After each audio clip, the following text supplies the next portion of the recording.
Thank you, Leo. So, as Leo said, my name is Andrew Spar. I'm president of a local teachers union in Daytona Beach, Florida, Volusia County Schools. We have Florida is a right to work, or as we call a right to work for less state. We have about 78% of the teachers, 75% of the teachers who are members of our union. I started teaching in 1994 in Daytona Beach at an inner city school where I taught elementary music. And so I had a little bit of time before the new policies of Jeb Bush were implemented in Florida. And I'm going to talk about some of the practical aspects of what's gone on in Florida from the time Jeb Bush took over in 1998 to now. And I think it's important in this context to understand that the legislature switched control in 1996, 2 years before Jeb Bush was elected to the governorship in Florida. In 1999, in his first year in office, a new education reform plan was created, which was called the A-plus plan. And the A-plus plan dramatically overhauled public education in the state of Florida. It put a tremendous reliance on FCAT, a state test, the Florida Comprehensive Assessment Test, or as teachers call it, the Florida's Conspiracy Against Teachers. And so it put a lot of new reliance on that test to determine whether or not students should be promoted from the third grade, and had a mandatory retention component if students did not perform well in the third grade. It was also used to determine whether or not students could graduate from high school. There was a new focus on testing and the importance of testing in Florida. Schools were graded for the first time. Prior to that, we did have there was a rating, if you will, of schools, but it was more or less if schools were in danger or in trouble or identified as struggling schools. But under the A-plus plan, schools were graded A through F.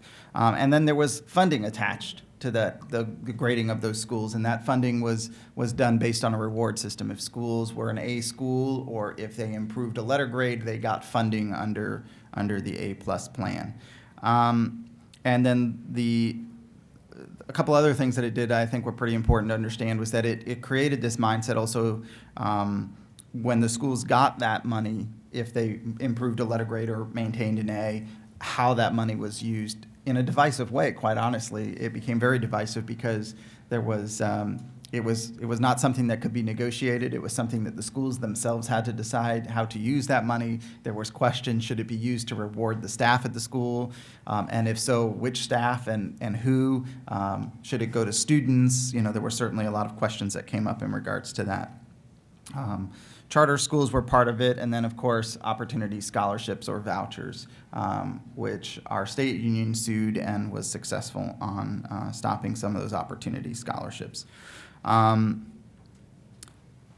During that time period, while Bush was governor in Florida, we saw a tremendous, every year there was something new coming out of the legislature in regards to education. And to this day, it continues. We never know what we're going to get from the legislature in Florida.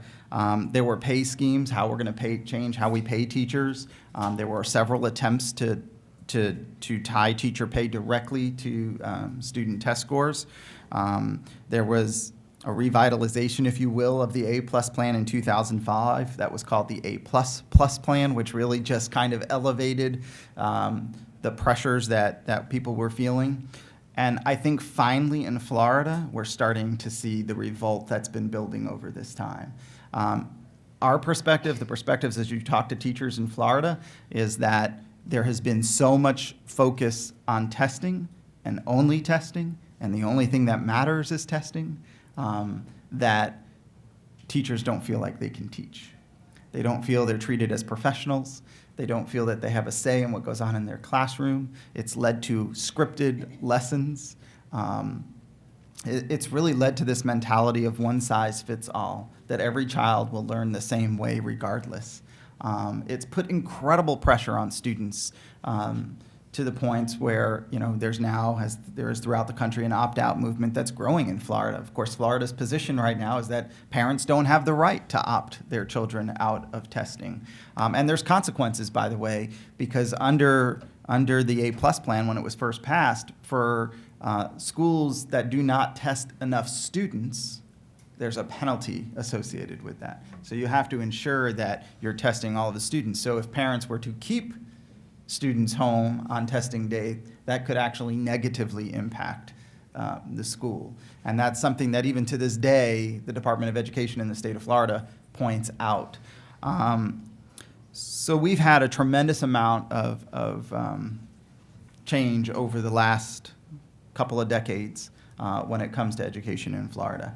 And I think most of it, unfortunately, has not been for the good. We'll take any questions that you have later, but if there was something that I would drive home more than anything is all that I believe that came out of the A+ plan and so-called accountability measures was increased testing, was testing companies getting very, very wealthy on administering tests in Florida, and on a culture that's created that nothing matters but the test score. And that's been the culture we've been operating under in Florida, to the point now where there is pushback on testing and people are wanting to come away from testing, but people don't really know how to move away from testing because there's been that culture for so long.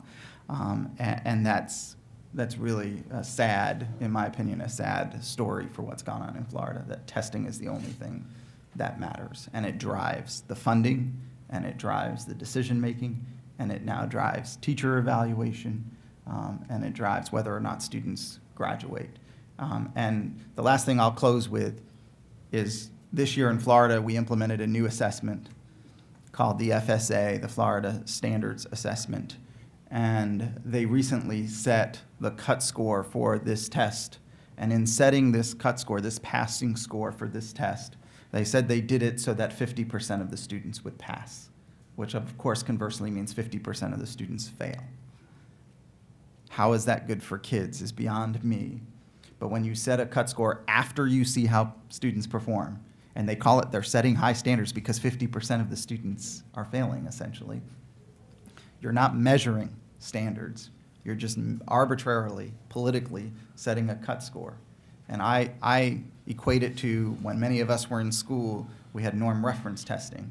And of course, norm reference test, you do that when the test is validated. You have a scenario where you are essentially saying this is average performance. And then you look at students as being above average, average, or below average. But when you're talking about students graduating or being promoted, and you say we're going to set the cut score in the middle so that half of you won't succeed, what kind of message is that really sending? And that's really an outgrowth of the effects of Jeb Bush in Florida.